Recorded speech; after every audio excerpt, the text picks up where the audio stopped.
Oh là là là là là. Ah oui, faut montrer ça. On peut l'ouvrir, hein. Enfin, donc on va... Attendez. Bah, ouvre-le, vas-y. Je peux l'ouvrir? Bah oui, parce que c'est sexuel, quelque part. Je vais te révéler quelque chose après. Ah bah j'ai... S'il y a une révélation, je suis preneur. Vous avez trouvé le public. Ah oui. Ça commence bien, bravo. Ça commence bien. Ça commence bien. Bon, ça va y aller, je pense. Alors, Parfait, lumière, image, ça tourne. Salut à toutes et à tous, très heureux de vous retrouver dans Vidéo Club aujourd'hui pour une nouvelle vidéo qui sera consacrée à Meet the Editor, donc à la rencontre des éditeurs. Et après avoir déjà fait la rencontre de Bubble Pop avec Stéphane Radia, après avoir fait la rencontre de Sylvain avec les Gardiens du Cinéma, et après avoir fait brasser un peu le salon du DVD, le Vidéo Club de Rêve également, eh bien, nous nous retrouvons ici avec Alain Carador, chez Sidonis, à l'occasion des 20 ans de la société. Et ça, c'est quand même quelque chose d'assez exceptionnel. Je vous propose de vous installer confortablement. On est parti.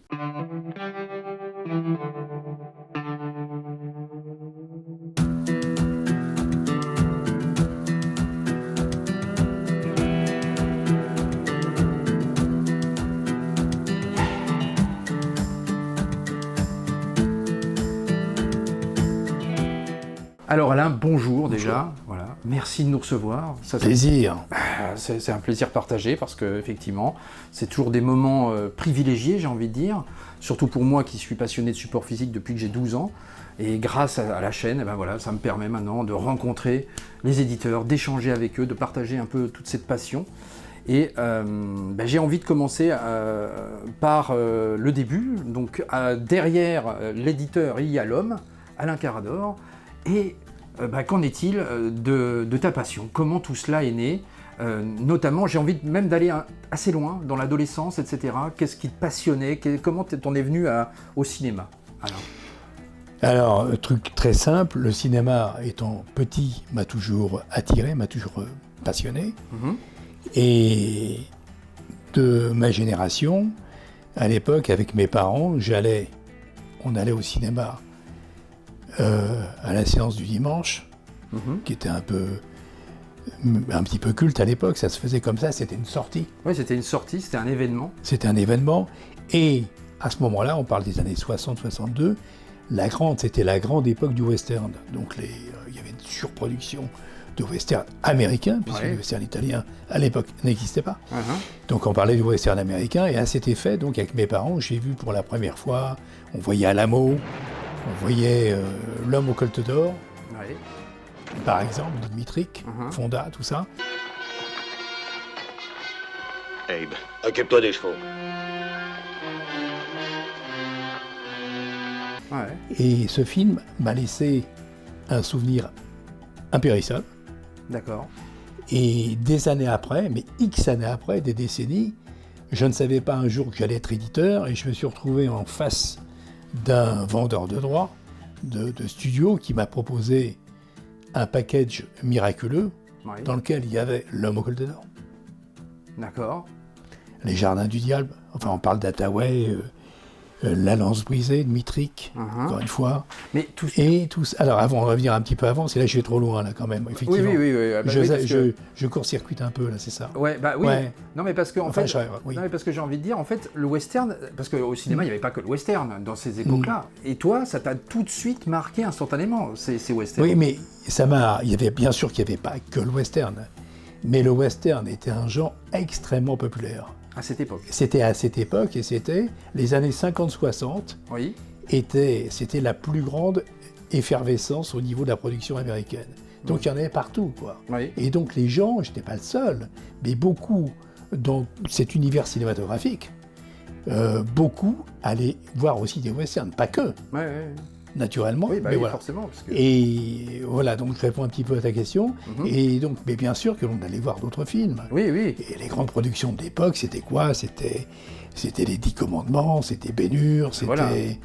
etc. C'est production Cécile B2000. Tout à fait. Qui était effectivement à cette époque, là où on a développé aussi le format cinémascope. C'est ça. Avec Cléopâtre notamment.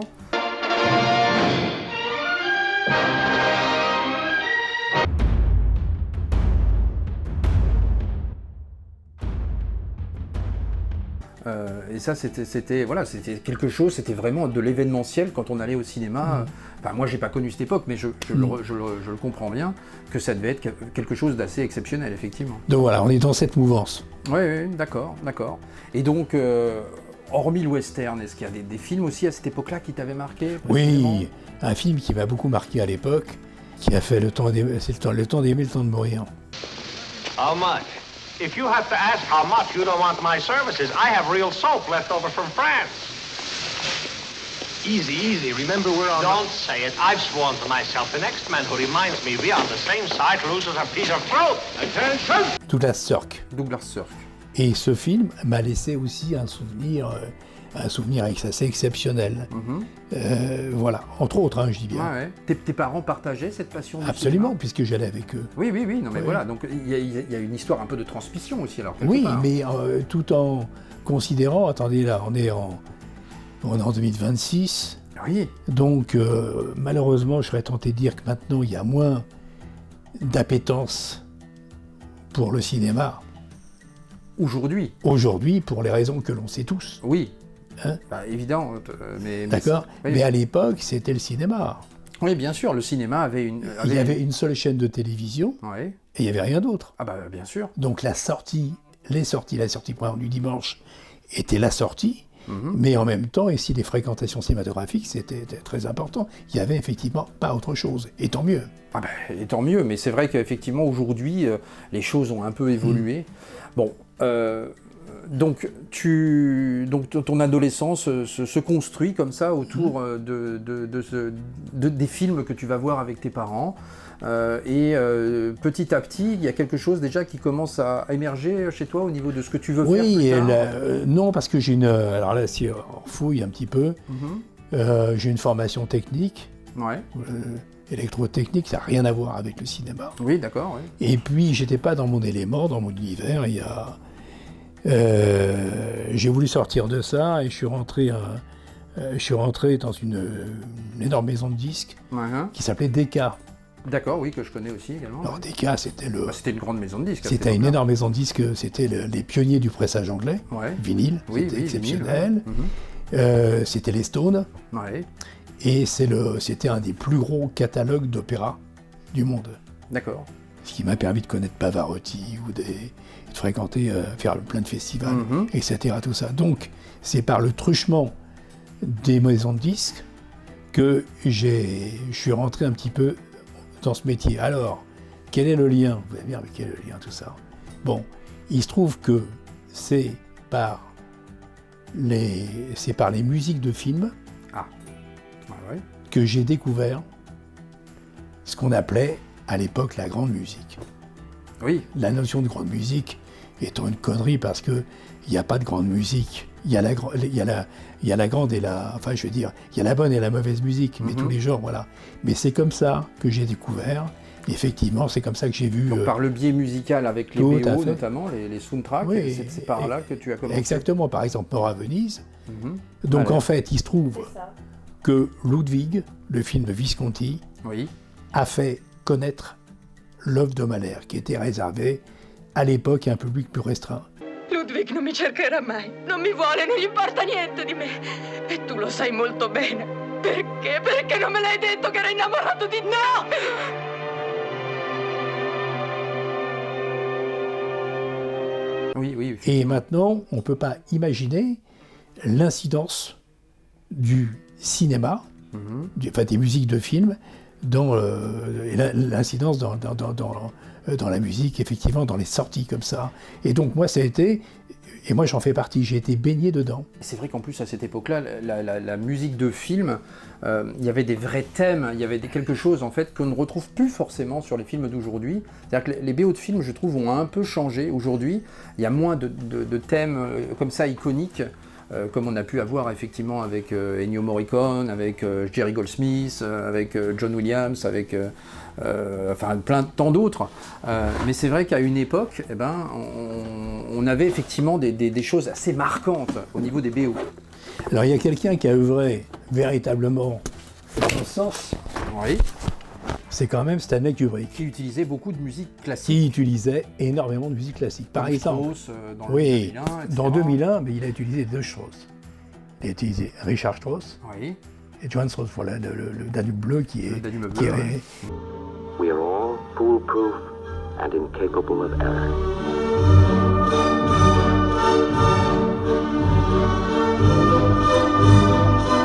Open the pod bay doors. Et ainsi parlait Zarathustra pour Richard. Oui, tout à fait. I'm sorry, Dave. I'm afraid I can't do that.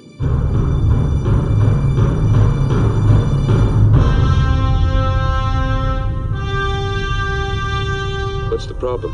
I think you know what the problem is just as well as I do. Et après pour Barry Lyndon, pour Orange Mécanique, etc. Et c'est etc. d'ailleurs curieux parce que Stanley Kubrick n'a jamais fait confiance à de véritables compositeurs au final. Quand on regarde ses BO de films à lui, C'est vrai, c'est à chaque fois il va chercher effectivement Exact. plutôt dans le classique, dans des C'est vrai. compositeurs de classique, Tout à fait. et pas dans des compositeurs de BO. exact. Hein, c'est vrai que c'est assez surprenant, je Ouais. trouve. Donc voilà, effectivement, donc la BO de film mixée au cinéma, voilà, tout ça te passionne. Donc avec ce petit passage chez Decca. Oui. Et ensuite, alors après, que se passe-t-il? C'était un marchepied. Je travaillais un certain temps dans les maisons de disques et jusqu'au moment où j'ai commencé à monter des spectacles, ça n'a pas été fructueux. D'accord. Période- Tu as monté des spectacles. Ouais, mais bon. Et on va dire que c'était. J'ai perdu plus d'argent puis c'était pas événementiel. Enfin bref, c'était un passage un petit peu. Et tu voulais rester dans ce monde de l'artistique? Oui, quelque absolument, part, hein, tout c'est à fait. quelque chose qui te passionnait. Absolument, tout à fait. Et à partir de là, j'ai rencontré par hasard un monsieur qui s'appelait Sergio Gobi, qui s'appelle toujours Sergio Gobi d'ailleurs, et tant mieux, Oui. et qui avait créé une société en 79 qui s'appelle Super Vidéo Production. D'accord. Donc qui était, à l'époque, la vidéo, c'était le début de la vidéo, Mhm. c'était l'ère de la VHS. De la VHS, ok.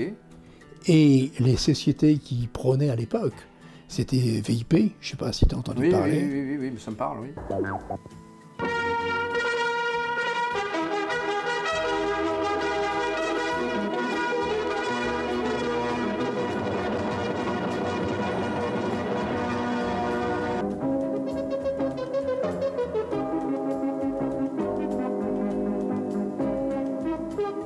Bon, il y a eu RCV, RCV, Auxerrois, ouais, tout à fait, oui. Cinétech, etc. Et c'était l'ère des vidéoclubs, véritablement. Ah oui, donc... Les créations de vidéoclubs. Donc c'était, Début des années 80. on va dire, alors le contexte, c'est quoi, début des années 80? Effectivement, il y a 3 chaînes de télévision Oui. qui passent souvent des rediffs. Oui. Il n'y a pas Canal+. Non. Canal+ arrive en 84. Oui, ça Et à arrive. ce moment-là, tout le monde se jette, il y a une frénésie, tout le monde se jette sur la vidéo. Ouais. La vidéo, c'est quoi? Ça veut dire, c'est d'abord, l'argument, c'est quoi? C'est les films qu'on ne voit pas à la télé, c'est la liberté. Eh ben, c'est la liberté. Et c'est aussi de pouvoir profiter d'un film à la maison. Tout à fait. quelque part. Et ça aussi, c'était une grosse Exactement. une grosse nouveauté aussi de pouvoir faire ça, parce que effectivement, sinon on était obligé de faire, comme tu disais, la sortie du dimanche, d'aller au cinéma, un peu dans l'événementiel. Et là, pour la première fois, on a accès à un support qui permet effectivement d'être chez soi et de pouvoir profiter d'un film. Il y avait la même chose pour la télé, mais la télé, c'était quelque chose qu'on imposait aux gens avec des rediffusions, Oui, etc. voilà. Là, c'est un système, c'est un symbole de liberté, on programme soi-même. Voilà, on programme soi-même, on loue. On loue effectivement le film. Ouais. Et voilà, et on peut en profiter effectivement. Donc ça, c'était une grosse époque, la période des vidéoclubs, qui me parle moi beaucoup, parce que moi je suis né en 76. Mais voilà, mais ça me parle effectivement énormément. Avec cet apport des vidéoclubs, effectivement, donc qu'est-ce que tu te dis dans ce cas-là? Tu vois le support physique arriver. Moi, je suis responsable commercial là-bas, je vois le support et ça marche, ça cartonne, véritablement. Après, tu t'es pas dit, je vais faire un vidéoclub, par exemple? Si, mais allez, tout à fait, si. Ah ouais. Mais à l'époque, mon boss, Sergio Gobi, avait des vidéoclubs. Ah oui, Et voilà, moi, je voulais pas, ça me passionnait pas véritablement. D'accord. Ce côté-là du métier me passionnait pas véritablement. Ouais, tu voulais vraiment... Et pourtant, ça avait plein d'avantages, on va dire ça comme ça. Oui, surtout dans ces époques-là. C'était Surtout des à ces florissantes. époques, c'était... Voilà. Ouais. Voilà. Et donc, non, voilà. ce moment-là? Qu'est-ce que tu fais comme métier à ce moment-là? La société de SVP de Gobi a arrêté en 84. J'ai une période de transition. J'ai créé une boîte qui est devenue indépendante dans cette mouvance, qui est devenue une grosse indépendante des années 90, qui s'appelait Antares. D'accord, ok. Et donc Antares, c'est une boîte indépendante forte à l'époque, reconnue. Ouais, tu es donc à l'initiative de cette boîte-là. Complètement. Ok. J'étais associé avec un monsieur qui s'appelait Henri Lénic, et on a monté cette boîte qui est devenue une espèce de, je ne vais pas dire une mini-major, mais enfin une boîte représentative de ces années. D'accord. Ce qui est très drôle, c'est que là, le passé me rejoint. Ouais. J'ai sorti à l'époque un film en VHS que je vais te montrer tout à l'heure. D'accord. C'est Reanimator 2 de Brian Yuzna. D'accord. En VHS. Tu as produit en France pour qu'il puisse sortir en France. Voilà. Absolument. Oui. On parle des années 88 ou 90, je ne sais plus exactement. Ouais. Et quelques années après, c'est-à-dire en 2026, on est en train de ressortir les 2 Reanimator en 4K. C'est exceptionnel. C'est exceptionnel. C'est un clin d'œil à l'histoire. C'est un clin d'œil total à l'histoire. Ouais. Et au temps qui passe aussi. 88, 90, enfin, j'ai plus la date exacte en tête. Ouais. Et 2026, je te laisse le soin de faire le calcul. Je laisserai le soin également. je suis nul en mathématiques. Mais oui, non, mais c'est vrai que c'est un beau clin d'œil à l'histoire. Et de se dire ça, effectivement, que plusieurs années après, on en est effectivement à cette ressortie de Reanimator.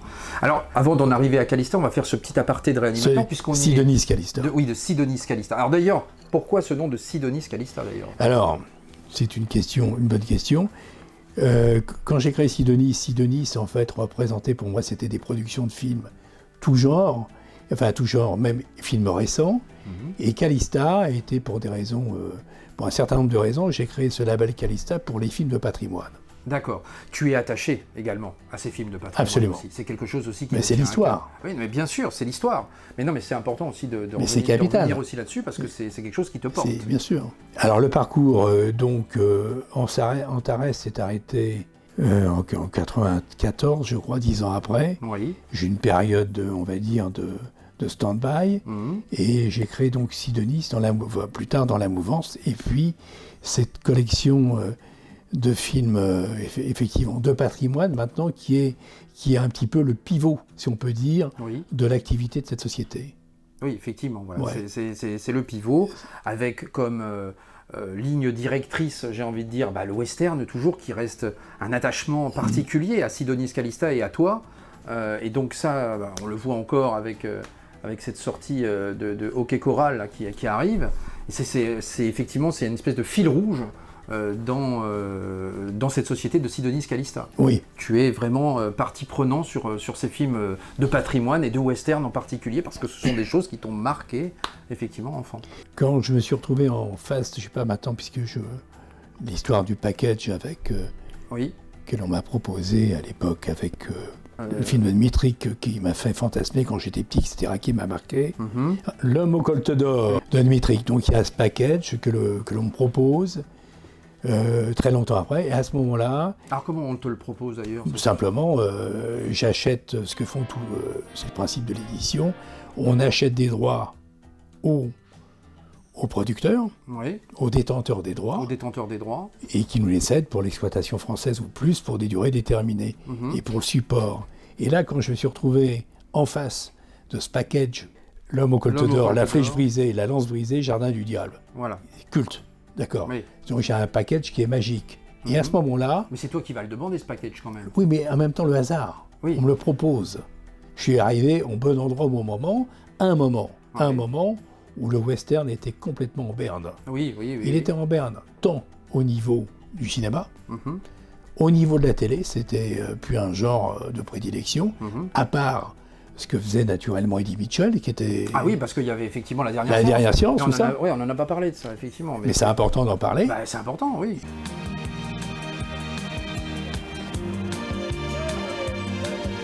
Amis de la dernière séance, bonsoir. À votre programme ce soir, 2 westerns.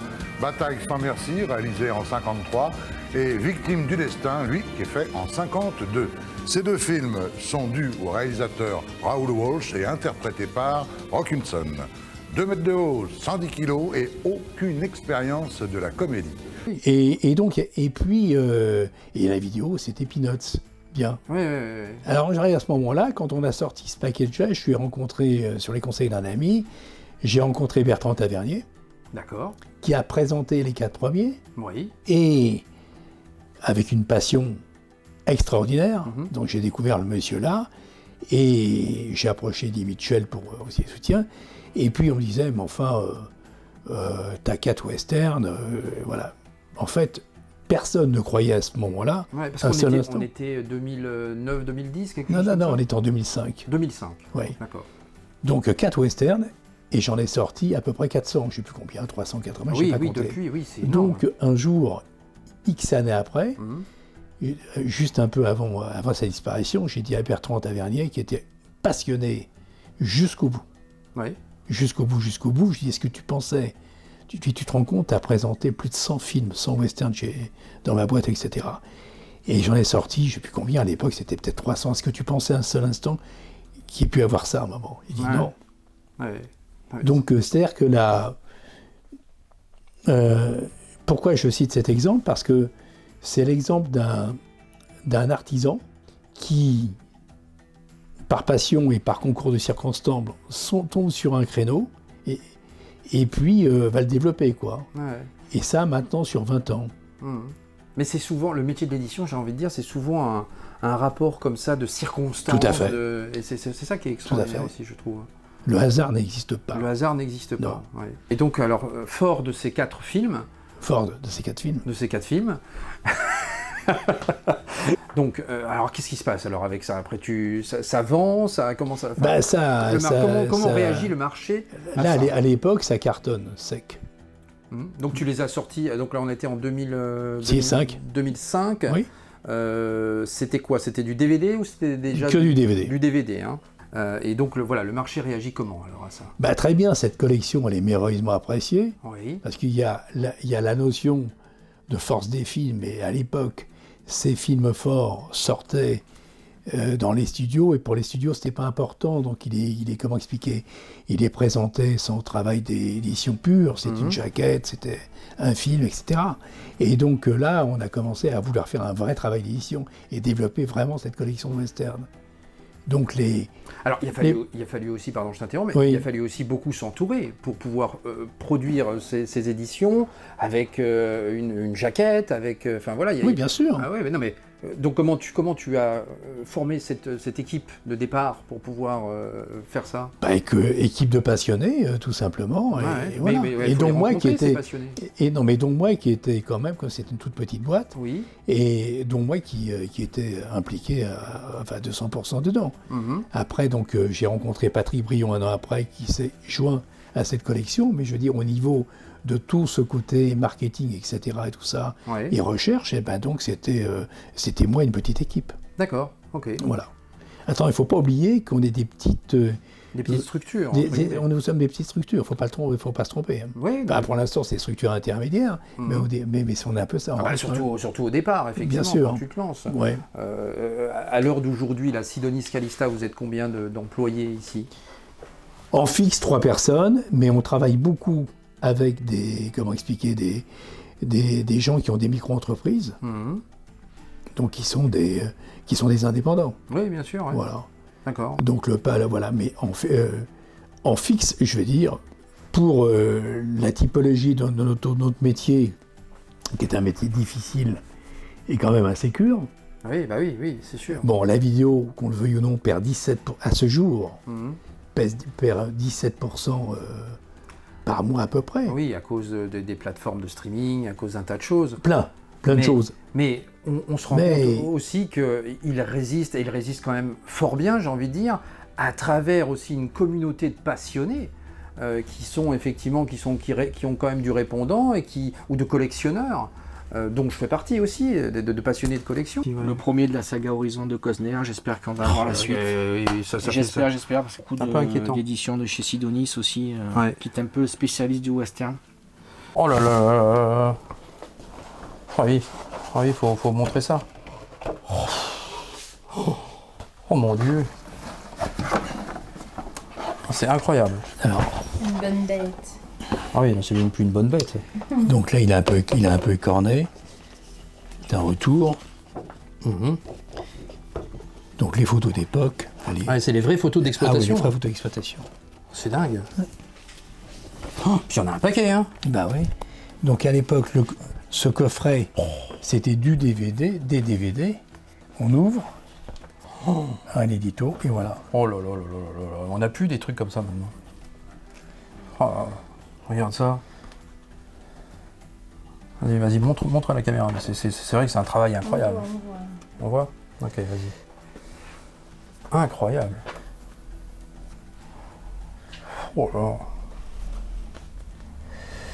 Oui, c'est vraiment un travail fantastique là-dessus. Comment t'en es venu à faire des trucs comme ça? Comment cette idée de faire ça? En fouillant sur les concepts, en travaillant, en faisant le métier d'éditeur, quoi. Ouais. À faire ce beau, quoi. Puis même la boîte, elle est... Donc en fait, cette bagatelle, ça pèse 7 kilos. Combien tu vendais ça? 200 balles à l'époque. Je sais combien, ou 250, je me souviens ça plus. les vaut largement. Attends, mais tu peux pas savoir. Ouais, non, mais Bien sûr que ça les vaut. Trop. Ah, c'est exceptionnel. Quand même, hein. Ah oui, non, mais je suis sur. Et là, il y avait, à l'intérieur, après, il y avait l'encyclopédie de Patrick Brion, sur 2 tomes. Ouais. Oh, c'est dingue, hein. Alors ça, c'est de l'édition. Hein. Ça, c'est pas de l'édition de pacotille. Hein. Alors là... Ouais, un travail de fou. Hein. Incroyable. Ouais, ça, c'est une de notre fierté. Ah bah oui, ça, je viens de croire.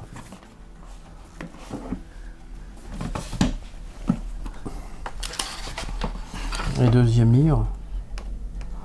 Puis alors là, il y a de la matière. Hein. C'est pas mal, hein. Ah non, c'est plus que pas mal. Là. C'est un petit bijou. C'est parfaitement illustré. Ouais. Vous savez, il faut une belle qualité de papier aussi. Qualité de papier. L'important, quand on fait comme ça, il faut que ça soit ludique. Oui, évidemment. Et là, il y a une richesse de photos exceptionnelle. Non, ça donne envie tout de suite. Quoi. Voilà. Et c'est le job c'est Patrick Brion qui a fait ça, qui nous a... Et l'éditeur Télémac. Voilà. Un vrai gros travail là-dessus, c'est... C'est unique. Voilà, pour le distinguer un peu. Oui, d'accord. Avec ça, c'est quand même pas mal non plus. Hein. Oh, j'adore le revêtement. C'est le revêtement en toile, ça, le truc granulé. On dirait du cuir, hein. Mais c'était l'idée, là, hein, franchement. Pro. Pareil, même topo. Ouais, même topo. Et donc là, c'est avec les Blu-ray. Ouais. Blu-ray et DVD, on a fait. Blu-ray et DVD, ouais. Parce que pour les westerns, il y a encore beaucoup d'amateurs qui regardent en DVD. Bien sûr. C'est magistral. À produire aujourd'hui, en 2026, ce serait compliqué de refaire un truc comme ça. Ça coûte une blinde. Ouais. Il faut que je retrouve... Et sur les 2000 exemplaires, tout était parti? Non. Mais on en a vendu beaucoup. Moi, je collectionne depuis que j'ai 12 ans. Donc, t'imagines que j'ai conservé de la VHS, du laserdisc, du DVD. Je n'ai rien vendu de tout ça. J'ai tout à la maison. Il y en a partout chez moi. Il y en a en haut, à l'étage. Enfin, voilà. Donc, il y a aussi cette communauté-là, en fait, que tu touches à travers, effectivement, ton métier d'éditeur. Et ça, effectivement, cette communauté-là, elle est quand même assez solide. Il y a un socle. Et moi, je le vois à travers ma communauté sur la chaîne. Voilà, il y a des gens qui sont là et qui échangent et qui partagent. Des fois, des gens qui se sentent seuls aussi dans leur collection, et qui se disent je suis content de partager ça avec toi. Et ça, c'est quelque chose qui te touche aussi, ça, quand on vient, par exemple, maintenant qu'il y a les salons du DVD, le Vidéoclub de Rêve, etc., des gens qui viennent te voir et qui te parlent de tes éditions, et voilà, ça te touche. Mais ça me touche plus que ça, même. Simplement par rapport au western, là je fais je fais une vision en arrière sur 20 ans, le nombre de commandes que j'ai reçues par chèque, les gens, c'est les chèques. Oui, c'était... Ils regardaient encore la VHS. Bien sûr. Et donc, en disant, mais j'ai eu des lettres exceptionnelles, manuscrites, et des témoignages. Un jour, il y a une dame qui m'a dit, vous savez... mon mari, qui ne porte pas le même nom que moi, Donc elle me donne son nom, elle dit ça vous étonne, hein, soyez pas étonnés si vous appelez plus, il est mort. Et tous les mois, quand vous sortiez des films, ou les 2 mois, et ben donc il attendait avec impatience vos nouveautés. Ouais. Et donc il les ouvrait, c'était un cérémonial quand il ouvrait le colis. Exactement. Mais tu sais que même moi, c'est encore ça aujourd'hui. C'est extraordinaire. Mais oui, mais je sais bien. Et ça, c'est incroyable, en fait, cette passion. Et là, je veux dire, ça continue. Alors, évidemment, le temps passe, il y en a pas mal qui sont partis, hélas, parce que c'était pas une clientèle jeune, de fait. Oui. Hein, et cette clientèle, pour l'instant, pour les westerns en tout cas, oui, bien sûr, américains, n'a pas été renouvelée. Donc elle se maintient, parce que, elle se maintient quand même bien. Oui. Mais je veux dire, par rapport à ce que c'était auparavant, maintenant ça a été relayé par exemple, par le western italien, ou les Léon à ce moment-là, qui est qui est italien, mais à ce moment-là, qui fait un petit peu... La jonction. Une certaine jonction, voilà. Mais et Monsieur Saquet, que vous allez voir tout à l'heure, ils sont en train de sortir, effectivement, les Léon. Ah oui, voilà, oui, effectivement. Et, en 4K. Avec pour une poignée de dollars et autres, effectivement, voilà, qu'on verra demain. Voilà, effectivement, au moment où on tourne, évidemment. Oui, donc, non, mais c'est vrai, mais en fait, tout ça pour dire, effectivement, que il faut aussi aller chercher dans une partie de la jeunesse, en fait, dans le support physique aussi. Bien sûr. Et c'est ça aussi qui est très important. Alors, le truc, pour l'instant, notre axe, notre vœu le plus cher, maintenant, c'est de conquérir la jeunesse. Et on pense que maintenant, il va y avoir petit à petit, ça commence à soulever des centres d'intérêt. Exactement. Ben oui. Notamment, après, on n'en a pas parlé, il y a eu l'arrivée du Blu-ray. Bien sûr. Et maintenant, 2007, mais maintenant, le 4K, véritablement, crée une révolution encore, je pense, supérieure. Ah bah oui, parce que ça nous donne effectivement accès, même si ça reste, on va dire que maintenant... le 4K et le Blu-ray ont tendance quand même à augmenter, même si effectivement le marché du support physique reste plutôt en baisse, mais le 4K et le Blu-ray montent, on va dire, par rapport au DVD qui est resté pendant très longtemps un socle de support physique qui était quand même incroyable et qui reste encore aujourd'hui. Mais qui n'est pas mort du tout. Ah bah non, bien sûr. Non, aujourd'hui ça reste encore, mais pourquoi aussi ? Parce que la communication a été extrêmement mal faite autour du support haute définition. Bon, ça c'est mon avis, j'en avais déjà parlé sur la chaîne, mais c'est vrai qu'à l'époque où le Blu-ray est arrivé, il est arrivé par une console de jeu, il est arrivé par la PlayStation, qui a effectivement proposé du Blu-ray. Mais à cette époque-là, il y avait la guerre avec Toshiba qui était sur du HD DVD, et cette guerre a empêché d'avoir vraiment une vraie communication. Quand le DVD est arrivé, c'était notamment Warner qui poussait beaucoup le DVD, et toutes les grosses majors se sont mis derrière pour mettre en avant ce DVD. Et ça, aujourd'hui, effectivement, le Blu-ray en pâtit encore aujourd'hui, j'ai envie de dire, de cette mauvaise publicité et mauvaise communication, mais petit à petit, les choses reviennent un peu, et puis nous aussi, en tant que relayeurs sur nos réseaux, on promue aussi effectivement le 4K, la haute définition, et ce qui permet aussi de redécouvrir des films comme ça d'une manière extraordinaire. C'est-à-dire que là avec ce hockey choral qui arrive là sur juin, en 4K, même toi, ça doit être un truc, quelque chose d'exceptionnel de revoir ce film-là dans une qualité comme ça. Mais d'autant plus que là, il y a de temps en temps, il y a qualité 4K et 4K, mais là, la qualité, pour le coup, est exceptionnelle. Et oui, donc voilà. Et donc, comment cette... Et d'ailleurs, le film est encensé par la critique. Les premières retombées sont... Bien sûr, voilà. Bien sûr. Tu t'es équipé, toi, personnellement, chez toi, à la maison, oui. D'un lecteur 4K, etc. Ouais. Non, mais c'est important de le dire, parce que, voilà, que tu sais de quoi tu parles. Absolument. Voilà. Non, mais voilà, c'est pour ça. C'est pour ça que je dis il y a 4K et 4K. Bien sûr, il y a 4K et 4K. Ah non, mais on est d'accord. Mais c'est vrai que c'est quelque chose, effectivement, qui est aujourd'hui une opportunité de redécouvrir des films comme on les a jamais vus, en fait. Et ça, c'est assez exceptionnel, en fait. On découvre des détails. La colorimétrie d'un film aussi change également. Enfin voilà, il y a plein de choses qui sont exceptionnelles, surtout sur du western, avec des couchers de soleil, avec des trucs comme ça. Et c'est quand même extraordinaire. Et ce western-là. Et ce western-là en particulier. Il y en a d'autres. Oui, bien sûr. Mais voilà. Mais les couchers de soleil dans les westerns, c'était aussi quand même un des appanages du western. Ah bien sûr. Il y avait toujours cette fameuse séquence, effectivement, que l'on retrouve dans les westerns, effectivement. Donc, quand est-ce que tu t'es dit on va transiter sur le DVD au Blu-ray tout de suite, directement, avec l'avènement du Blu-ray, on va dire, c'était 2007, mais on va dire peut-être 2008. Quand le DVD est arrivé, c'est allé vite. Je me souviens, il y a des gens, il y a des vendeurs, des distributeurs qui disaient, maintenant, avec des termes très commerçants, on va faire du Blu-ray. On va faire du DVD. Oui. Et c'était les années 2000, un petit peu avant, où ça cartonnait, 95-2000, où ça cartonnait. Voilà. Nous, on suit les tendances, on suit les demandes. Oui. Comment expliquer ? On les initie, mais on sent la demande, on sent bien sûr, on sent les centres d'intérêt, etc. Oui, bien sûr. Idem pour le 4K, c'était un petit peu maintenant, cette passation est un petit peu le même phénomène. Oui, bien sûr. Donc, là, à l'heure d'aujourd'hui, quand tu sors un film, tu te dis effectivement, est-ce que je vais pouvoir le sortir en 4K ? Parce que c'est pas toujours possible. Puis il y a aussi encore une fois des questions de droit aussi, parce que parfois il y a des masters américains qu'il faut acheter qui sont parfois très coûteux, et parfois c'est pas toujours possible.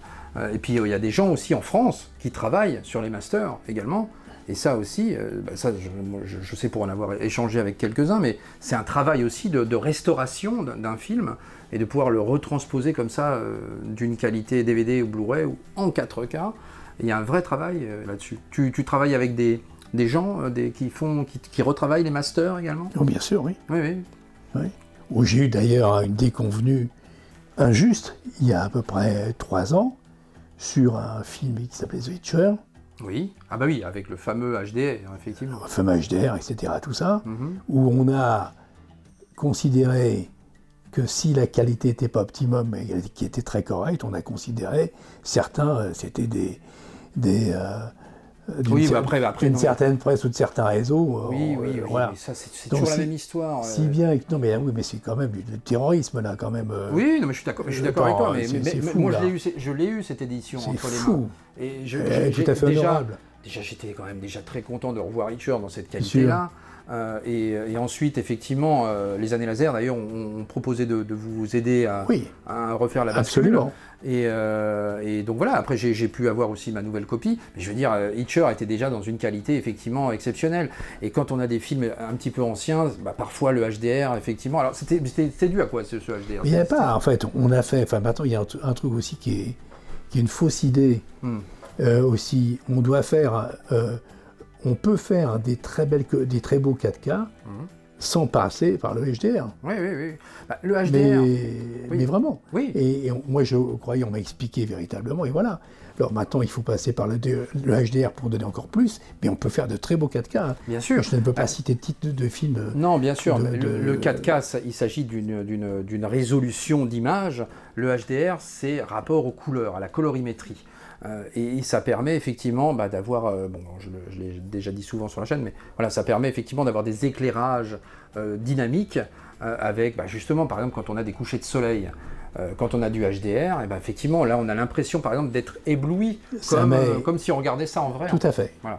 C'est ça, en fait, un peu en gros. En gros, c'est ça, mais on peut obtenir aussi, sans passer par le HDR, on peut obtenir aussi des résultats formidables. Bien sûr, tout se travaille sur un master. Voilà, mais c'est important de le souligner. Oui, bien sûr, c'est important de le souligner. Tout se travaille sur un master, effectivement, que ce soit la colorimétrie d'une manière générale, sans forcément, effectivement, avoir l'apport. Il y a des idées toutes faites, et donc c'est important quand même de... Voilà. Et c'est vrai qu'il faut... En l'occurrence, pardon, si on revient sur ce fameux problème, entre guillemets, quand tu as sorti l'édition de Hitcher, qu'est-ce qui s'est passé exactement alors ? J'ai refait le... Non mais je veux dire, tu n'avais pas vu qu'il n'y avait pas le HDR ou comment ça s'est fait ? Mais c'est pas une notion de vu ou pas vu, c'est que d'une part, il y a un truc qui a été fait aussi, c'est que au niveau du lab qui a fait ça, qui n'était pas n'importe lequel, donc qui a oublié de mettre la version française, il y a un problème de version, et personne s'en est rendu compte au départ, au niveau de la vérif, parce que les gens se sont jetés sur la VO sous-titrée. Oui. Mais il y a eu ça, donc il y a eu ce problème de bévue qui n'a pas été dramatique, donc on a fait quelques échanges. Et après, comme j'ai succombé bêtement à ces terroristes donc des réseaux et d'une certaine presse, importante, puisque là, la même presse Mais en sens, c'est OK choral. Oui, mais ça, tu sais comment ça se passe, Alain. Ça, c'est, voilà, Bien. Un jour, on t'envoie au fond du trou, et le lendemain, on t'encense. C'est comme ça. Donc, c'est pour ça que je dis ça se passe bien. Et j'ai refait donc, ça nous a coûté bon mot, on a refait donc un 4K, donc, par le truchement d'un laboratoire espagnol qui a fait un très bon boulot, voilà, tout simplement. D'accord. Est-ce que maintenant, depuis cette mésaventure, oui. Est-ce que tu contrôles tout encore plus que jamais. Oui, encore plus que jamais. Tu es encore plus vigilant par rapport à ça. Mais plus que jamais, on est obligé. Ah oui, bien sûr. Et même en l'étant, on passe à travers des trucs. Oui, c'est sûr. Non, mais c'est compliqué. Hein. Bien sûr. Surtout quand on est une petite structure. Oui, bien sûr. Oui. non, mais c'est vrai que c'est pas un métier simple. Ça, c'est certain. Mais pas un métier simple, chronophage. Chronophage, oui, ça prend. Parce que, eu égard au fait que nous sommes des petites structures, il faut avoir l'œil partout. Et avec toutes les problématiques du métier, et il y en a plein, croyez-moi, c'est voilà. Alors donc, on est là, et puis le métier subsiste, et ça réjouit encore pas mal de personnes. Bien sûr. Et tu le vois à travers ces salons. Absolument. Tu le vois, effectivement. Donc, moi, je le vois aussi à travers une communauté. Donc, il n'y a pas que moi d'ailleurs, hein, mais bon voilà. Mais je veux dire, il y a des vrais passionnés qui sont là toujours pour soutenir effectivement ces merveilleuses éditions. Donc là-dessus, c'est du beau travail et c'est du temps, c'est de l'argent, c'est de l'investissement. Et voilà, c'est pas évident effectivement de pouvoir, et surtout de pouvoir aussi résister finalement à travers le temps, parce que t'as quand même, ça 20 ans, c'est quand même pas rien. Oui, alors là, je dois dire que ça m'épate un peu. Ah, non mais je suis le premier épaté, honnêtement.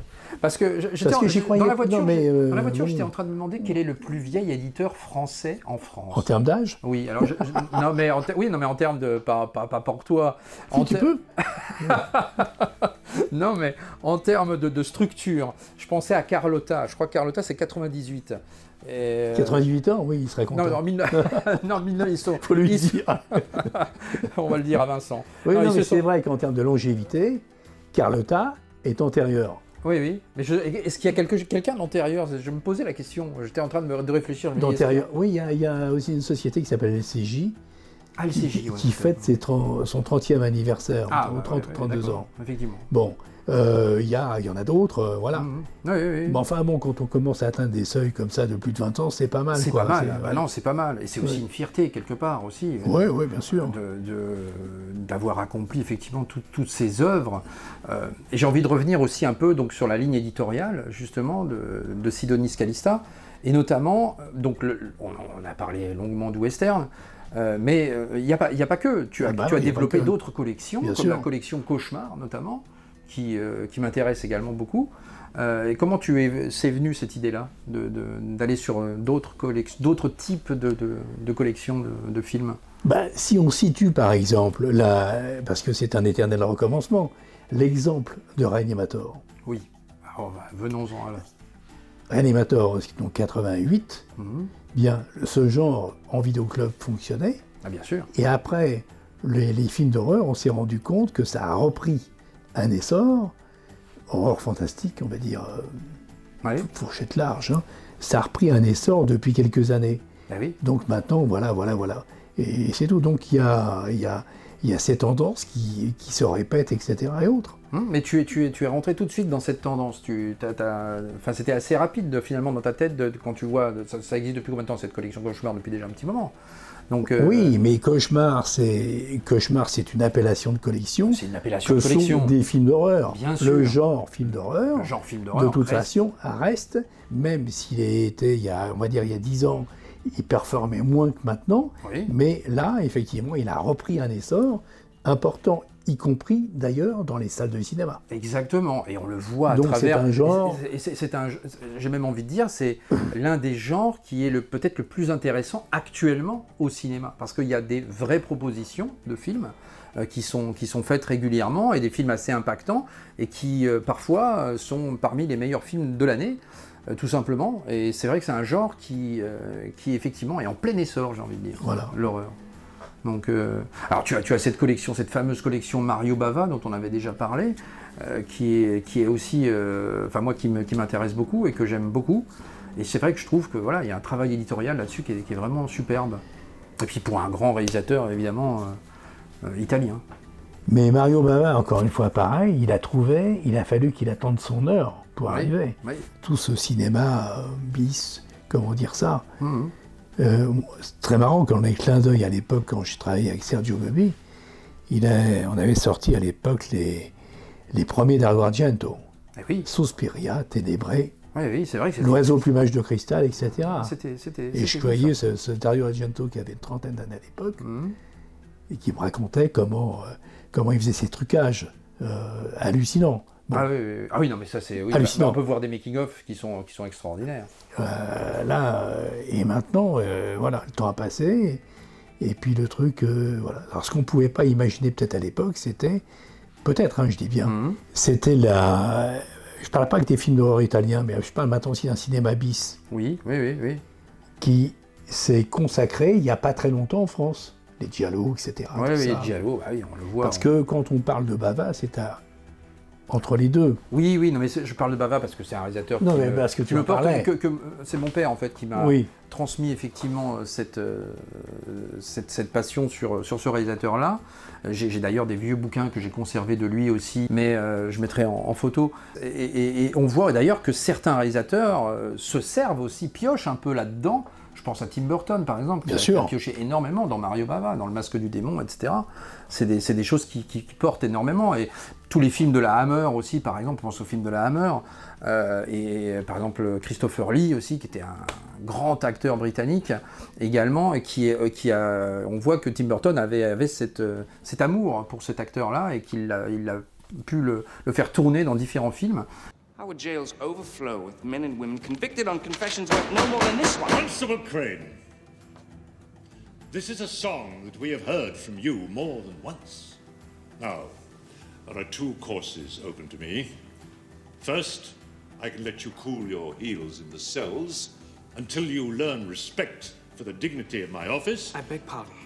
Enfin, vous, en tant qu'éditeur aussi, vous transmettez aussi cette passion-là à votre tour. Sorti un exemple de timing aussi.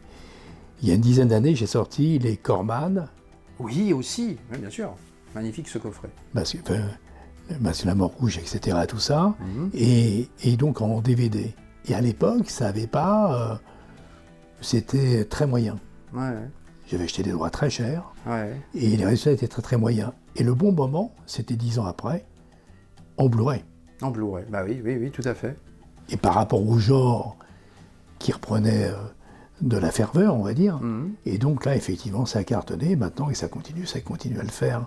Oui. Ce coffret de Roger Corman, qui est magnifique aussi. Alors on s'était inspiré, mais avec leur autorisation, de ce qu'avait fait Tamasa sur les cinémas anglais, puisque c'était donc... j'ai trouvé ça formidable. Je me dis, tiens... C'est aussi le rapport aussi entre les éditeurs, etc. Oui, mais là, on a des rapports vraiment d'amitié et de respect. Oui. C'est normal. J'ai dit, je te prends le concept. Il m'a dit, pas de problème. Et c'est ça qui était marrant quand j'étais au Vidéoclub de Rêve. Je voyais les éditeurs échanger, partir à droite, à gauche. Ouais, non, mais c'était marrant. Voilà. Donc, voilà, parce que là, on est vraiment dans le même timing. Quelque chose aussi, donc je suis assez content, mais là, on est dans une mouvance indirecte du western. Pourquoi ? Ah oui, les films noirs, effectivement, coffret des films noirs. Oh là là, oui, ça doit être...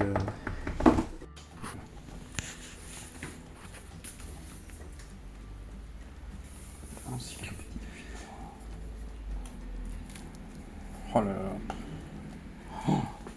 Oh non, mais c'est vraiment des éditions superbes. Incroyable. Et puis là, on peut se faire plaisir à découvrir ce genre de film. Il y a certains qu'on connaît, mais il y en a d'autres, on ne peut pas tout connaître non plus. Plus dur sera la chute. Et là, tu regardes ici.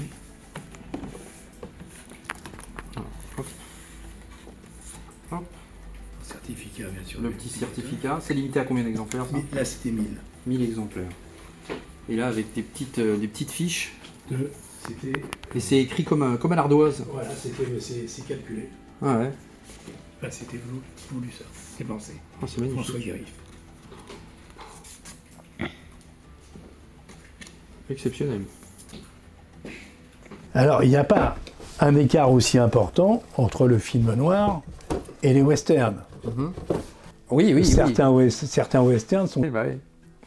Non, mais oui, c'est vrai que c'est... Mais moi, j'aime en fait l'histoire du support physique. Je trouve que c'est important, effectivement, on se sent des fois comme des gardiens du support physique, des gardiens de l'histoire du cinéma à travers ces supports physiques, en fait. C'est ça. Et pour moi, c'est vraiment ça, en fait. Reviens un peu la caméra, là, t'es parti. Reviens parmi nous. Voilà. Donc oui, on se sent effectivement comme des gardiens. Parce que, oui, en fait, à travers toute l'histoire des supports, que ce soit de la VHS, encore une fois, au laserdisc, tu vois, le laserdisc, pareil, c'était un marché de niche, le laserdisc. J'allais en venir à ça. Ah voilà, alors je te laisse en parler, parce que moi, c'est mon support de cœur, le laserdisc. Le terme que tu as utilisé, c'est les gardiens, c'est un peu comme les gardiens du Graal. Oui, c'est ça. Mais quelque part. Mais c'est ça. Et donc, c'est plus qu'un objet. Non, mais laserdisc, c'est dommage. C'est dommage qu'il n'ait pas plus marché que ça. Mais à cause des complexités techniques. Oui. Il fallait le retourner. Bien qu'il y a eu des lecteurs auto-reverse. Absolument. Mais ça n'a pas pris trop tard. Tu sais que j'ai encore des lecteurs, j'ai encore 2 lecteurs à la maison. Mais voilà, mais c'est aussi une question, encore une fois, de publicité, de marketing, qui a été mal fait à l'époque, même si les années laser ont aussi contribué à la promotion de ce laserdisc, la marque Pioneer également, qui a développé aussi pas mal de choses. Mais c'est vrai que par exemple, le laserdisc, en fait, à la base, ça vient des années 80, en fait, en réalité. Tout à fait. Mais j'en ai des années 80, j'en ai évidemment. Oui, non, mais bien sûr, mais je veux dire, aux États-Unis et au Japon, c'est un support iconique, le laserdisc, en fait. Même au Japon, ils en vendent encore aujourd'hui. Je sais. C'est fou, en fait, de se dire ça. Ouais. Et voilà, et nous, c'est venu seulement sur le début des années 90, en fait, le laserdisc. Ça a été de 90 à 2001, je crois. Je crois que c'est le dernier laserdisc en France à être paru, c'est Ennemi d'État. Voilà, le film avec Gene Hackman. Tiens. Voilà, c'est le dernier laserdisc à être paru en France. Bon, j'avais fait des vidéos là-dessus sur le sujet aussi, et j'ai une grosse collection de laserdisc. Moi, c'est vraiment mon support de cœur. D'ailleurs, il y a très peu finalement de western en laserdisc maintenant que j'y pense. Il n'y en a pas eu tant que ça. Non, très peu. Très peu. Oui. C'est vrai. Il y a eu beaucoup plutôt des films, tous les films cultes des années 90, j'ai envie de dire. Mais c'est vrai qu'il n'y a eu pas tant de western que ça, effectivement, paru en laserdisc. Sans le laserdisc, il n'y aurait pas de 4K. Tout simplement. Déjà, c'est vrai. Oui, le laserdisc a été aussi le premier support. Le support d'accroche c'est vrai, c'est le laserdisc. Mais oui. 4K. Même au niveau du son, le laserdisc a été le premier support à avoir un son 5 points, un son Dolby Digital. Voilà, donc sans ça, ça n'existerait pas. Moi, j'aime toute cette histoire-là. Et tout ça veut dire que, en fait, quand on t'écoute et quand on s'écoute, de toute façon, le support n'est pas mort. Non, loin de là. Est-ce que tu crois qu'il y a potentiellement du support physique qui sortira au-delà du 4K? Moi, je ne le pense pas, mais est-ce que est-ce que tu te dis, c'est possible? Tout est possible, mais là, je pense qu'on arrivait... Je pense qu'il va falloir maintenant spéculer sur l'avenir et sur maintenant les centres d'intérêt par rapport à l'audiovisuel, par rapport à tous les nouveaux axes, les autres axes, les plateformes, etc. et autres. Oui. Et je ne sais pas, je pense que pour l'instant, il me semble que le 4K est quelque chose d'optimum par rapport à ce qui peut se passer à l'avenir. Oui. Je ne sais pas si je me suis bien expliqué. Oui, je pense qu'on est arrivé à un point où effectivement, en termes de résolution, de qualité technique, qui est effectivement sur le support physique, en sachant que le support physique, effectivement, reste un marché un peu d'équilibriste, j'ai envie de dire. C'est dans ce sens-là que je te parle de... Oui, je comprends. Parce que le 8K comme ça, tu te rends compte tout ce qu'il a fallu faire maintenant pour... Alors, encore une fois, en réponse un petit peu à cette interrogation, nous, quand on fait ça, on sort le 4K et le Blu-ray. Mmh. Oui, en même temps, tu conserves les combo, pourquoi? Parce qu'il y a des gens, on se rend compte qu'il y a des gens qui achètent, là c'est le côté collectionneur, le côté objet, ils l'achètent alors qu'ils ne sont pas encore équipés en 4K. Mmh. Mais c'est ça. Mais parce que en fait, encore une fois, le 4K il reste aujourd'hui un marché de niche comme l'était un peu le laserdisc. Et non pas encore, il dit tiens, on l'aura maintenant parce que c'est des quantités limitées. Voilà. Mais alors, tiens, on parle de quantité limitée. Voilà aussi un aspect aussi un peu, j'ai envie de dire que j'avais envie aussi d'aborder. Le marché un peu de l'édition collector, de l'édition limitée, on comprend pourquoi les éditeurs ne peuvent pas sortir des films à 10 000 exemplaires, on l'entend et on le comprend tout à fait, mais aussi ça donne aussi cet aspect effectivement d'objet un peu unique quelque part et qui ne ressortira peut-être pas forcément, et on se sent nous encore une fois le gardien de ces objets-là en fait. Et ça, c'est aussi quelque chose d'important. J'en viens au marché aussi des spéculateurs, parce que c'est vrai qu'une édition, des fois, il y a des gens qui achètent directement l'édition uniquement dans le but de la revendre. Et ça, qu'est-ce que tu penses de ça? Parce que ça, c'est vrai que c'est aussi quelque chose de compliqué. Cyniquement, je pense que c'est un signe de survie important. Oui, quelque part. Non mais après vous vendez les éditions, non, évidemment. Mais au-delà de ça, je veux dire, au-delà de ça, on va revenir après moi, ce qui me sidère là, enfin, mais vraiment quand je dis sidère, c'est maintenant l'intérêt, le nouvel intérêt qu'il y a pour les VHS. Ah ben, la VHS, non, mais on est dans une boucle, en fait, Alain. C'est ça, voilà, les choses reviennent inlassablement. Non, mais voilà. Ouais. Mais c'est incroyable. Ah ben c'est incroyable, je suis d'accord. La VHS, quand même, incroyable. Bah oui, la VHS, Et d'ailleurs, ESC s'en servent beaucoup avec leur VHS box, etc. Il semble que, alors justement, mais Terrifier, tu vois. Terrifier, oui. Est sorti, je crois, en VHS. Ah bah juste en vrai VHS, effectivement. En vrai VHS. Ah oui, en vrai VHS. Donc je l'ai acheté, tu vois. Tu l'as acheté, non mais. Ben oui. Donc voilà, c'est pour te dire. Je me suis jaugé sur l'Animator. Tu les aurais vendus. Je l'aurais acheté, voilà.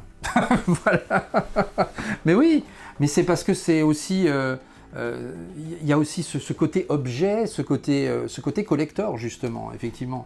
Et donc c'est vrai que c'est sur des films cultes, on va dire, ou des films d'horreur par exemple, à proprement parler, parce que la VHS, elle s'est développée aussi beaucoup à travers ce marché de films d'horreur. Quand on allait dans les vidéoclubs, on voyait les jaquettes, etc. Ça nous interpellait. Évidemment. Et voilà, et c'est ça qui nous questionnait, qui nous donnait envie de louer la cassette. Et je pense qu'effectivement, sur du film d'horreur, ça peut être quelque chose, pour toi, finalement, ça peut être une idée aussi à explorer. Je me demande si maintenant, en parlant de ça, je me demande par rapport à Reanimator, même après coup, c'est marrant, sortir une... Bah oui. Et tu vois, ça serait une sorte de boucle, encore une fois. Mais c'est dans ce sens-là, c'est un symbole. Oui, c'est un symbole, mais bien sûr. Bien sûr, c'est un symbole. D'ailleurs, pourquoi avoir fait pour la première fois, vous avez fait un financement participatif avec le livre, avec tout ça là. Ouais. Ah, comment ça s'est passé, cette histoire-là? C'est en train de se passer. Ouais. Voilà, puisque c'est en train de se fabriquer, de se mettre en place, etc. Parce que n'oublie pas quand même que c'est la sortie, c'est le 17 juillet. Oui, c'est le 17 juillet. On n'y est pas encore. On n'y est pas encore, mais ça arrive. Donc c'est en cours. Et voilà, donc j'ai participé à ça. Ah, t'as participé? Ah, bah, évidemment. Voilà, donc j'ai pris avec le livre, avec le livre également collector, voilà, parce que encore une fois, c'est un bel ensemble, bien je sûr. trouve. Voilà, mais c'est vrai que rajouter une VHS, ça aurait pu fonctionner aussi, je t'avoue. Après, c'est du budget, hein, c'est sûr, c'est un budget, mais voilà, c'est sûr que bon, nous, en tant que passionnés, en tant que collectionneurs, bah, c'est vrai que ça intéressera beaucoup de gens également, hein, je le pense. Donc, mais je suis sidéré quand même. Là par ce redémarrage pour toutes sortes de raisons, vintage, symbolique, objet, machin, baba, qu'on ne va pas forcément ouvrir. Oui. Oui, il y en a qui n'ouvrent même pas. Qui ne l'ouvrent même pas, voilà. Ah oui, oui. J'ai un ami qui est comme ça. J'ai un ami qui commande 2 fois. Il a l'édition pour ouvrir et l'édition qu'il va garder. Super. Tu vois un peu le travail. On salue Shakib. donc voilà, mais c'est sûr, c'est une sorte de boucle et d'objet, effectivement. On revient un peu à cette appétence pour le vintage et pour l'ancien. Voilà. Voilà, sans compter le vinyle aussi. J'ai les BO de Reanimator. Alors j'ai plusieurs BO. J'ai le pressage d'époque, Karl Band, le pressage d'époque Varèse, qui est très complexe à trouver, qui est assez cher, mais bon voilà, je suis très fier de l'avoir, ce pressage-là. Et puis il y a eu des éditeurs américains comme Waxwork Records qui ont effectivement réédité effectivement avec des pressages de couleurs qui sont absolument magnifiques. Voilà, donc ça c'est sympa aussi. Hein. Toujours la BO aussi. Enfin pour moi, la BO et le film, il y a toujours ce rapport entre les deux pour moi qui est assez important. C'est rare que j'aime un film si je n'ai pas aimé la BO. Et parfois même, quand je vais au cinéma, j'ai toujours une écoute attentive et de me dire la BO, elle est bien, elle est incroyable, ça me donne envie tout de suite en fait. Je ne sais pas si tu as ce rapport-là quand tu vas au cinéma. Bien sûr. Par exemple, là, on sort de Disclosure Day, le film de Spielberg. Ben, j'allais t'en parler. Ben voilà. Et John Williams, à 94 ans, qu'est-ce qu'il nous a fait là encore ? C'est fou en fait. Et cette montée progressive. J'adore John Williams, si tu connais ma sensibilité à la musique, on en a parlé. Ça. On en a parlé. Mais là, pour moi, la caractérisation d'une musique, c'est réussi, c'est quand elle te revient en permanence en boucle dans la tête. Avec un thème, donc. Avec un thème. Ouais. Quand je réécoute sans arrêt Il était une fois en Amérique. Ah bah bien sûr. La flûte de Pan t'arrache les tripes. Bah évidemment. Et dans Disclosure Day, j'ai pas... T'as pas reçu... Oui, c'est autre chose, je trouve. C'est autre chose. Oui, j'entends bien. Mais j'ai pas reçu cette même... je comprends. Cette même charge. Non, je comprends. Mais c'est-à-dire que même au début du film, elle est très discrète, cette musique. Mais plus on avance... Et plus... Oui, volontairement, elle est volontairement discrète. Voilà, elle est volontairement discrète, et plus on avance, et plus l'émotion ressort comme ça, et je trouve... Et pour te dire, c'est ce que j'avais dit dans ma critique, j'ai fait une petite critique du film, et quand je suis sorti du cinéma, enfin, quand on était à la fin du film, dans la salle, on était peut-être 50-60, et tout le monde est resté religieusement assis, en train d'écouter la BO de John Williams pendant tout le générique. Personne ne s'est levé, pour te dire. C'est fou de voir ça, en fait, de voir ça encore aujourd'hui. Oui, mais là, t'as... Enfin bon, alors on va pas parler des qualités du film, etc. Non. Mais quand même, il y a quelle que soit la crédibilité c'est un film ou plus, pour moi c'est un message. Non, mais en l'ayant vu, pour moi c'est plus qu'un film, c'est un message. Alors maintenant, on y adhère ou pas. Je suis d'accord avec toi, c'est un peu la critique que j'en ai faite. Mais point barre. Oui, après voilà, chacun a son interprétation. Et par contre, en réception de spectateurs cinématographiques, là on peut pas ne pas être saisi. Oui, bien sûr. Bah oui, non mais c'est sûr. Là, c'est un film qui ne laissera pas indifférent. C'est impossible. Avec les défauts du film. Avec les défauts du film. Bah oui, c'est pas le meilleur film de Spielberg, clairement. Mais c'est un film effectivement avec une atmosphère particulière. Voilà, je ne peux pas dire autrement, effectivement, il faut aller voir le film. De toute façon, faites-vous votre propre avis, mais... Non, mais c'est vrai, après, voilà, c'est comme ça que ça fonctionne, effectivement, parce qu'on donne notre avis, mais voilà, c'est bien d'aller voir aussi le film et d'avoir son propre avis aussi sur le sujet. J'ai envie de dire une dernière question, une dernière petite partie, c'est la transmission. Alors, comment tu vois l'avenir ? Est-ce que toi, voilà, maintenant, en tant qu'éditeur, l'âge avançant entre guillemets, est-ce que tu aimerais transmettre ? Bien sûr. Voilà, c'est évidemment. Ça. Voilà. Est-ce que tu as déjà réfléchi à ça ? J'y réfléchis, bien sûr. Oui. Mais là, j'y réfléchis de fait. Ouais. Et qu'est-ce que tu te dis par rapport à tout ça ? Eh bien, que j'y œuvre. Oui, non, mais tu cherches déjà des... Oui, bien sûr. D'accord, mais c'est intéressant. Évidemment, c'est deux choses. C'est d'une part, trouver une génération qui est la fibre. Voilà. Ça, c'est la première chose. Ah, ça, c'est très important. La fibre. La fibre, effectivement, mais on est d'accord. Tu l'as ou tu l'as pas. On l'a ou on l'a pas. Ça, c'est sûr. Je suis d'accord avec toi. C'est d'abord ça, puis après, voilà. Et après, qui continue aussi de respecter, on va dire, ce que tu as initié. Bien sûr, je pense. Voilà, même s'il y aura une évolution. Sauf si c'est considéré, à partir du moment où on me dit qu'il y a une connotation de has-been, à ce moment-là, je réfléchis. Oui. Mais je crois pas. Non, mais c'est aussi... Pour l'instant. Oui, voilà. Et c'est aussi... Dans un an. Le plus tard, mon cher Alain. Mais non, mais bien sûr. Non, mais c'est pour ça que je voulais te poser cette question. Bien sûr, évidemment, mais c'est évident, c'est essentiel. Ouais. Évidemment. Pour conclure et terminer, j'ai envie de te demander l'actualité un peu. Donc, on parle de ce réanimateur, de ce hockey choral. Est-ce que tu peux nous dévoiler quelques coulisses éventuelles de futures choses que tu prépares? Oui, par exemple, là, il y aura dans un mois, il y aura après coup, il y aura aussi en 4K un petit film. C'est Hinoun. Le train sifflera 3 fois aussi. C'est celui-là. Oui, voilà, c'est celui-là. Voilà, oui. Un petit film. Un petit film.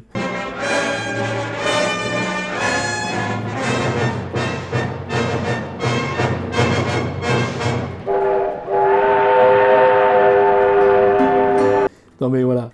Et donc, et puis après, il y en a d'autres, mais tu connais l'expression « je suis pas superstitieux, ça porte malheur ». Exactement, oui, non mais je comprends. Tu suis? Oui, je suis. Et là, il y a un truc auquel que j'ai en gestation depuis un petit moment et qui sera prêt, je pense, pour Lumière.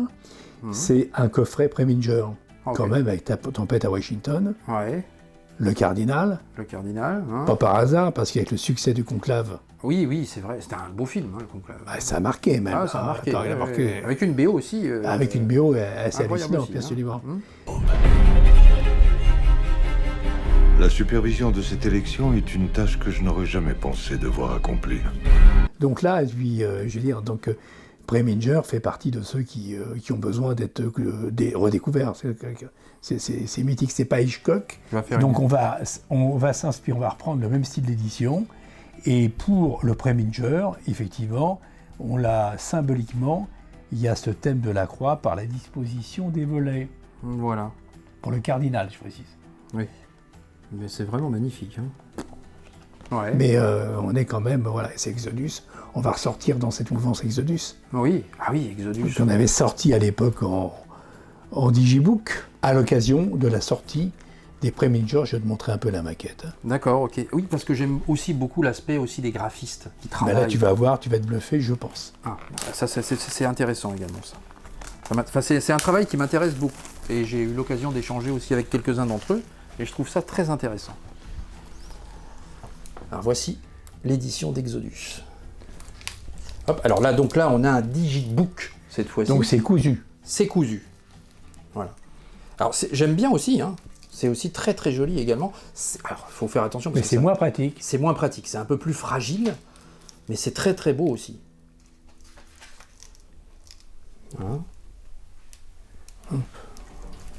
Voilà, je vous feuillette un peu rapidement. Tiens, merci. Hop.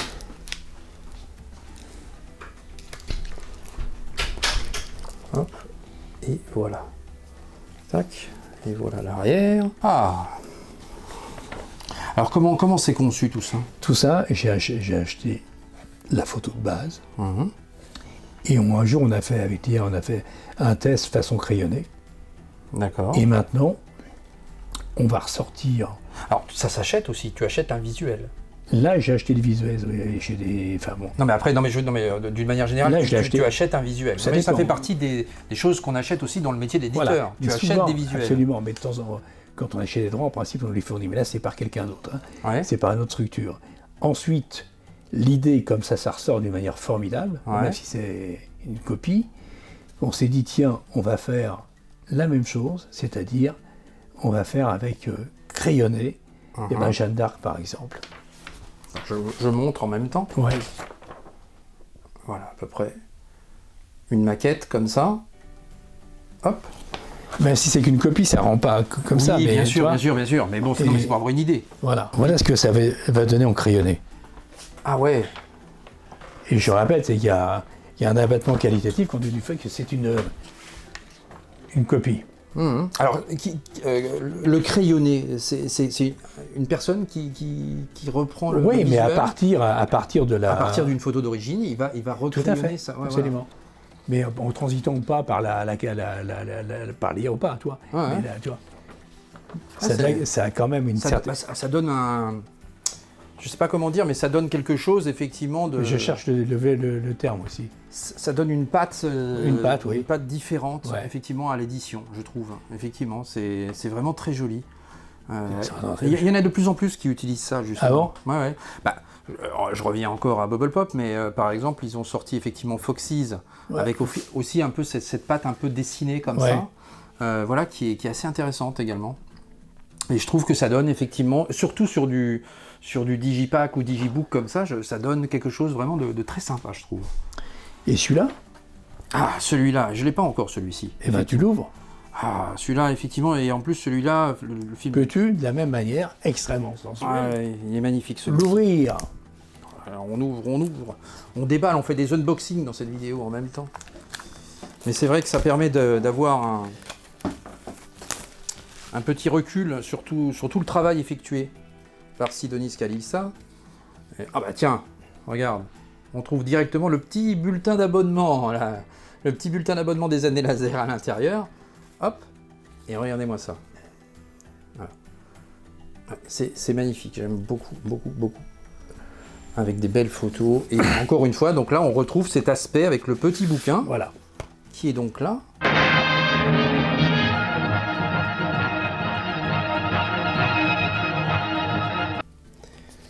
Et voilà, le travail. Avec des beaux visuels, du texte. Tu as à chaque fois la même personne qui écrit ces petits livres? Ou tu varies? Comment ça se passe? Non, là c'était je varie. Ouais, d'accord. Autant, là c'est Jean-François Giré qui a écrit le bouquin. Oui. Spécialisé dans le western, ça dépend. Ouais, tu vas chercher les spécialistes à chaque fois. Oui, pour les films d'horreur, c'est Marc Toulek. Oui, Marc Toulek, le célèbre Marc Toulek. Le célèbre. Souvenir, c'est quoi? Regarde, comme je te parlais. Bah voilà, tu l'as conservé. Magnifique, mais tu vois, voilà, tu nous ferais une petite VHS là. Je crois que maintenant, voilà, je vais refaire une collection VHS pour pour la collection Cauchemar ou pour la collection horreur. Oui, enfin, en plus, on va voir peut-être que ça ne sera pas pétard mouillé, je sais pas. Mais voilà. Non mais je suis sûr que ça intéressera des gens. Ouais. Alors, tu peux y aller. Ouais. Alors petit conseil aussi pour les gens, les collectionneurs également.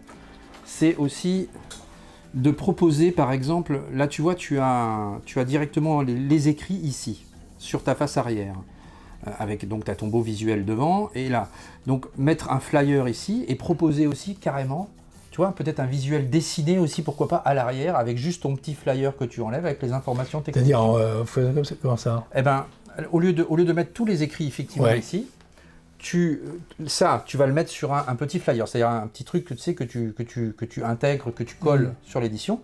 Et lorsque tu retires ce petit flyer, bah, tu vas découvrir ici un deuxième visuel.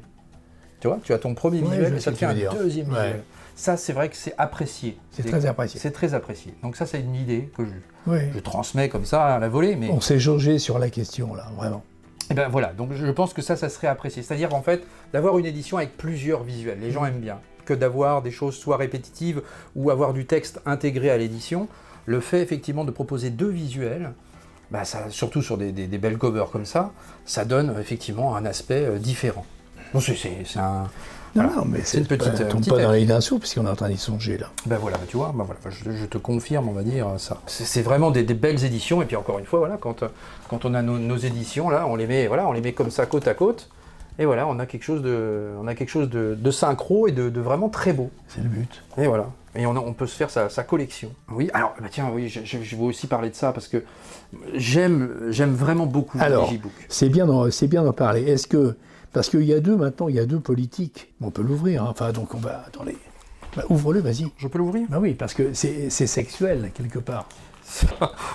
on rentre dans l'ordre de l'intime avec son objet. Voilà, cette émission part en vrille. Mais bon, c'est pas grave. Non, mais c'est très sensuel. Alors, pas sexuel, sensuel. Sensuel, oui, voilà. Aucun rapport. Allez, on va montrer ça un peu plus près. Je la montre avant de la voir, mais... Hop. Oh là là. J'adore ce travail. Franchement, les digibooks, je crois que j'aime de plus en plus les digibooks au détriment peut-être des steelbooks. Alors justement, mais c'était ma question. Tu anticipes ma question. Ah ben voilà. Et puis, même Bubble Pop a repris ça récemment, avec certaines de leurs éditions collector. Hop, avec ce système de digibook, et puis ce petit livret inséré également. D'ailleurs, tu as comment tu travailles sur les bonus d'une édition, Alain? Alors, je voudrais d'abord en revenir à ça. Oui, vas-y. Avant, on avait c'est depuis peu de temps que les livrets sont encastrés. Mm-hmm. Et avant, on les avait cousus. Oui. Et là, ça donne encore plus de pêche. Oui, d'avoir en les encastrant.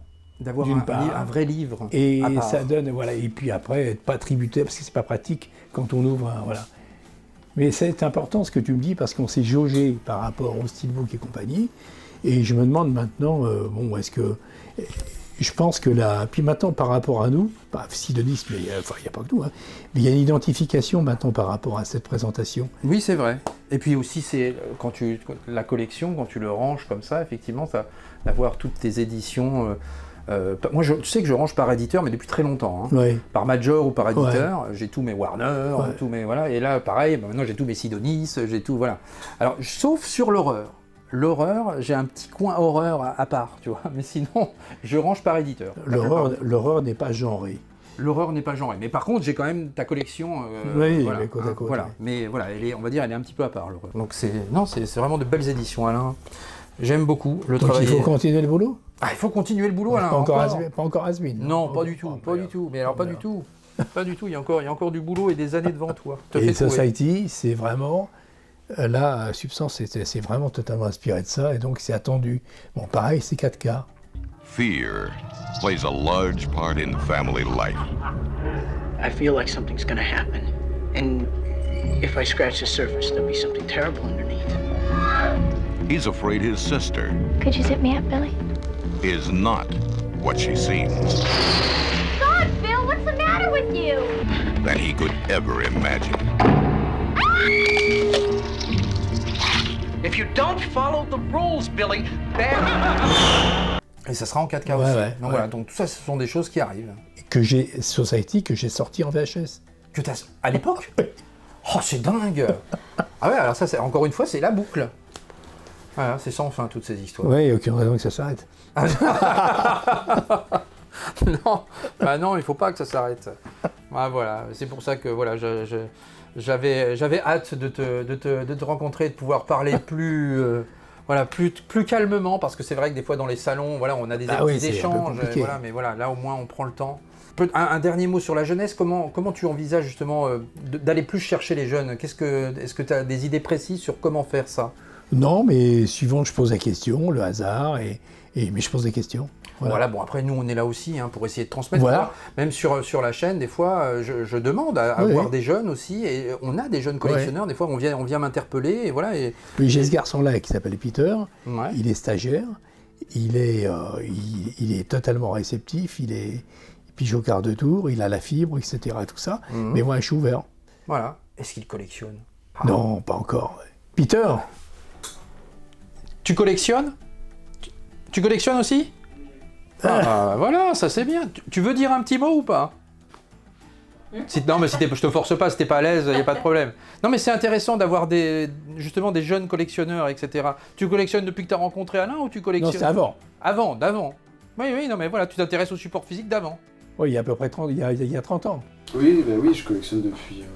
En fait, ça a toujours été la façon que j'avais de regarder les films, en fait. Tu as quel âge, sans indiscrétion ? 22. 22 ans, d'accord. Et vieux. Pendant mes 10 premières années de ma vie, j'ai pas eu d'internet.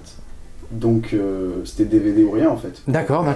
Et puis après j'ai continué. La première chose que j'ai fait quand j'étais petit, mon père tenait un magasin de... un vidéoclub ? Non, c'est pas un vidéoclub, c'était... Un magasin de technologie, donc avec du son. D'accord. Et derrière il y avait un home cinéma avec un laserdisc. Ah, on en vient encore au laserdisc. Voilà. Et c'est comme ça que j'ai découvert les Retours vers le futur par exemple sur un énorme écran. Ah ouais, génial. Les clips de Michael Jackson sur un énorme écran, voilà. Parce qu'il y avait un laserdisc. Ah ok. Et finalement c'est venu comme ça et j'aime les belles éditions et donc j'ai fini par devenir un collectionneur un peu plus exigeant que juste avoir les films pour les pots. Oui, voilà, et puis c'est aussi les découvrir. Oui, c'est ça. Ah, t'es bien tombé avec Alain là. Oui, je suis bien. Merci. Bon, voilà, voilà, c'était le message de la fin. Voilà. On ne le verra pas, mais on l'entendra peut-être un peu. Oui, mais c'est bien, donc... voilà, c'est la jeunesse. Oui. Il faut aussi insister sur le fait, on le répétera jamais assez, c'est que ça c'est très important, on a vraiment, si on considère notre métier, oui. C'est l'illustration même que la France est l'exception culturelle. Oui, c'est vrai. Mais on a la chance en France justement d'avoir quand même bon nombre d'éditeurs qui œuvrent pour le support physique. Alors, et ça, c'est pas commun. Hein. J'entends bien. Mais maintenant, on découvre aussi en Australie, par exemple, au Japon. Oui, bien sûr. Et mais maintenant, c'est des pays qui sont aussi attachés à cette culture. Tout à fait. Et maintenant, les États-Unis, bien sûr, quand on voit ce que font Séverin ou Kino va moins dans les trucs de collection, enfin dans l'esprit collectif, mais Séverin ou autre, Pinegarde, c'est quand même vachement bien. La remarque que je voulais faire, on dira jamais assez le remerciement qu'on doit accorder au sensei. Oui, ça, tous les éditeurs m'en parlent. Non, mais c'est important. Il faut le dire et le répéter. Et c'est un métier qui ne pourrait pas, le patrimoine ne pourrait être pas dans l'état dans lequel il est s'il n'y avait pas le sensei. Et qu'en même temps, et les personnes, nos interlocuteurs, interlocutrices qui œuvrent pour le sensei sont formidables. D'une attention particulière, voilà, donc c'est important de le dire, et ça nous motive. Ça vous motive, ça vous soutient aussi. Bien sûr, évidemment, dans les moments de doute, etc. C'est compliqué. Non, et ça devient de plus en plus compliqué, j'ai envie de dire. Donc voilà, donc c'est pour ça que cette vidéo est aussi importante pour ça aussi, pour mettre... C'est un message, là. C'est un message. Et moi, je suis très fier de pouvoir effectivement aller voir tous ces éditeurs et pouvoir discuter aussi avec toi. Et voilà, donc c'est très important pour moi, en tant que passionné moi-même de support physique depuis que j'ai 12 ans, de pouvoir effectivement vous transmettre à vous, et pouvoir effectivement connaître davantage ceux qui sont derrière ces éditions, tous ceux qui sont derrière et qui fabriquent toutes ces belles éditions. Et ça, c'est très intéressant. Merci Alain. C'est moi qui te remercie. Voilà. Avec tous les kilomètres quand même que vous avez fait. C'est vrai, on fait du kilomètre. De Nancy. On fait du kilomètre ici, on n'est pas des petits joueurs. Donc mais c'est pour ça que j'ai envie de dire ça vaut le coup, parce que voilà, on a des échanges passionnants et voilà. Donc n'hésitez pas à... Non, mais ça, tu nous donnes aussi le pouls à chaque fois. Tu nous donnes le pouls sur notre job. On n'a pas toujours... Il faut nous le répéter, mais moi je me considère pas que je fais des... Je sais que on fait des choses pas mal.